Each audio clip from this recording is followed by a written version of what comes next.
Je m'appelle Delphine Houba, je suis échevine de la culture, du tourisme et des grands événements à la ville de Bruxelles. En novembre 2019, le gouvernement flamand a annoncé d'importantes coupes au niveau du secteur culturel. Donc Jan Jambon, ministre-président NVA et ministre de la Culture, a annoncé 60% de coupes dans les projets subsidies, donc dans les soutiens aux projets et à la création, et des coupes de 3 à 6% dans les frais de fonctionnement des lieux culturels flamands. Et donc ces lieux culturels flamands, ils sont aussi présents sur le territoire de la ville de Bruxelles, et au niveau de la ville, on a considéré que ces annonces d'économies très importantes étaient vraiment dommageables en fait pour le secteur culturel dans son ensemble, parce que la ville de Bruxelles, ce sont des francophones, des néerlandophones, mais au final c'est 184 nationalités qui vivent ensemble au jour le jour, et donc finalement la question va bien au-delà. Et donc ce qu'on a décidé à la ville, on a réagi très rapidement en décembre 2019, donc moins d'un mois après cette décision du gouvernement flamand, on a annoncé donc ce nouveau projet, ce projet Kangourou, qui était donc un appel à projet pour inviter différentes institutions, qu'elles soient francophones ou néerlandophones, à travailler avec le secteur artistique, les artistes, qu'ils soient francophones, néerlandophones ou qu'ils parlent aussi toute autre langue. En wat er ook uit is gebleken, is dat er heel veel projecten zijn die klassieke taalgrenzen overschrijden. Normaal gezien, als je voor cultuur geld aanvraagt, is het bij de Vlaamse gemeenschap of bij de Federatie Wallonie Bruxelles. En ja, het is cultuur, de link aan taal. En ja, projecten die heel typisch Brussels zijn, en je ziet dat ook op het veld, op het terrein hier in Brussel, zijn het vaak projecten die een mengelmoes zijn van talen en ook van heel verschillende origines. Dat is logisch, want wat je op een podium brengt is vaak een reflectie van wat er in de stad gebeurt. Dus ja, wat er op de Brusselse podia en de culturele huizen gebeurt, past soms moeilijker in die hokjes die de gemeenschappen naar voren schuiven.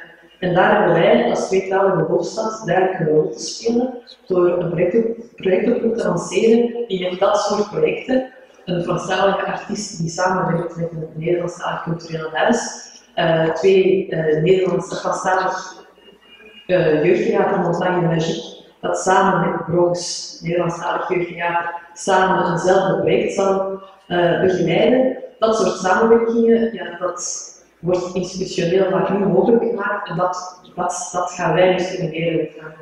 En het zijn ook net die projecten die we eruit hebben gekozen. En ik ben heel blij dat de burgemeester meteen heeft gezegd dat we dat volgend jaar gaan verder zetten. Dat is ook zeker onze doel. We gaan het evalueren, we gaan het nog beter definiëren. Mais je suis convaincue que ce besoin il va encore être plus prononcé les années à venir.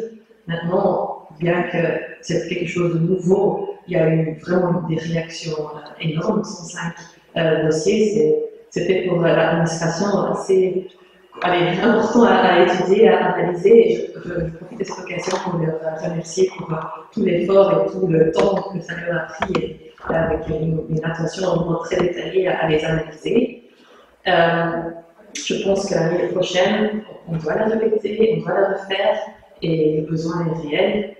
Et c'est vraiment quelque chose, je crois vraiment qu'il y a quelque chose comme un produit culturel bruxellois qui reflète ce qui se passe dans cette ville. Et en tant que pouvoir public, c'est très important de pouvoir soutenir ça. On a des artistes néerlandophones qui vont faire un projet et se produire sur les planches d'un théâtre francophone, et on va aussi avoir des artistes francophones qui vont aller dans les murs d'un lieu néerlandophone. Et finalement, c'est le Bruxelles de demain et d'aujourd'hui, c'est vraiment ça. C'est d'amener les gens à travailler ensemble, cette multiculturalité qui fait la force de cette ville. Et voilà, et aujourd'hui, les débats vont bien au-delà des frontières de langue ou de communauté. Voilà, Bruxelles, c'est ce melting pot, c'est ce joyeux mélange, et on a aujourd'hui sélectionné 12 projets. Donc dans une enveloppe de 200 000 € qui a été libérée. Et finalement, ces projets, ils auraient peut-être pas vu le jour s'il n'y avait pas eu cette initiative politique de dire travaillez ensemble, allez-y, parlez-vous, entre francophones, entre néerlandophones, parlez-vous, on est ensemble, on vit Bruxelles ensemble. Et c'était vraiment ça le message de ce projet. Et donc je suis très impatiente d'aller découvrir les projets sur le terrain, dans nos lieux culturels au plus vite.